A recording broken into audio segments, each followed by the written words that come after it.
Hey, welcome to day 8 of the 90-day inclusive practice challenge to get inclusive practice into your head, your heart, and your hand. In today's video, I'm sharing where I've mucked up for students so that you don't have to. It's Sunday. Let's take it to the confessional. I'm going to start this off by saying I have no formal diagnosis. People have their suspicions about me, but I don't have a diagnosis. I'm an ally and an advocate, and that's the stance I'm bringing to these videos. I'm handing the mic over to the people whose voices are on the margins, the people that I meet every day, and reporting back what I've found, rather than broadcasting to everybody in the disability community that this is what they should think or feel or do. But I'm still coming from a place of relative privilege. I'm in a role as Senko.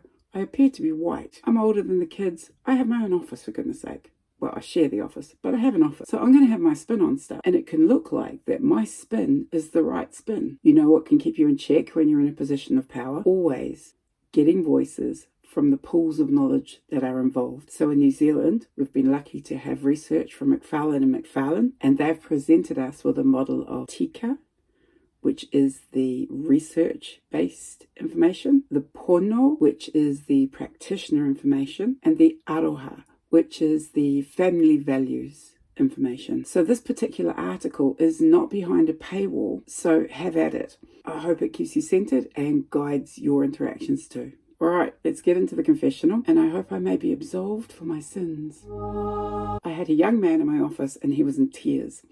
He wasn't in tears when I initially invited him in. He was actually happy because I was taking him away from an activity that he didn't like. This was the activity he was absent for a lot. His attendance record was shocking. He would take the whole day off to avoid this activity. So I'm talking with him and I'm trying to establish what the issue with the activity is.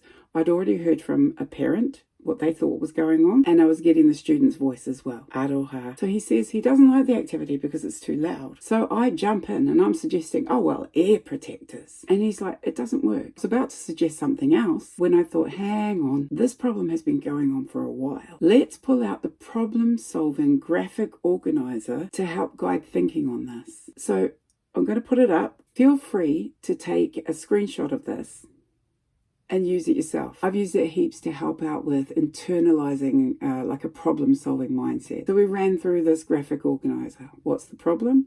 Possible solution. What would happen if you chose those solutions? And then looking at everything overall, what's the best solution considering the outcome? As we started, he actually reframed the problem. It wasn't too noisy. It was the approach of the person running the activity. And I asked him, what is your solution? And he said, take the day off school. And that is his solution. That was his one solution. He could see no other. That's why things like this graphic organizer are really kind of helpful to stretch that mindset, to give a space to be able to think, there might be something else I can do here. So with me suggesting all these different things, he started to cry. And he said, I feel like you're making me choose things that I don't want to do.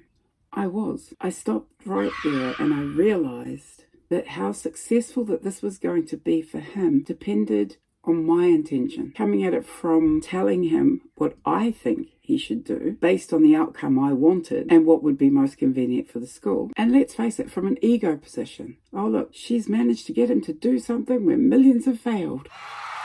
Or were we coming at it from the aspect of building those skills around identifying safe solutions for him so that he can self-advocate way into the future? We also had to look at helping him to differentiate between a situation that caused sensory overwhelm or if it was something that he was actually able to work his way through. I wasn't ever going to put him in a situation where it was sensory overwhelm, but I do want him to be able to look at what he's feeling and decide if this is something he can conquer or if it's something he really doesn't have to do. There is a difference, and we can teach our children resilience with compassion. So there was a lot more to the story and a lot of other chat went on, but the upshot of it was that our young man now goes to that activity for a certain amount of time and then he goes to do something that helps him and the school out. He reads with the juniors, he helps with our garden, something he wants to do. So it's a compromise. And we have talked about how he can attend that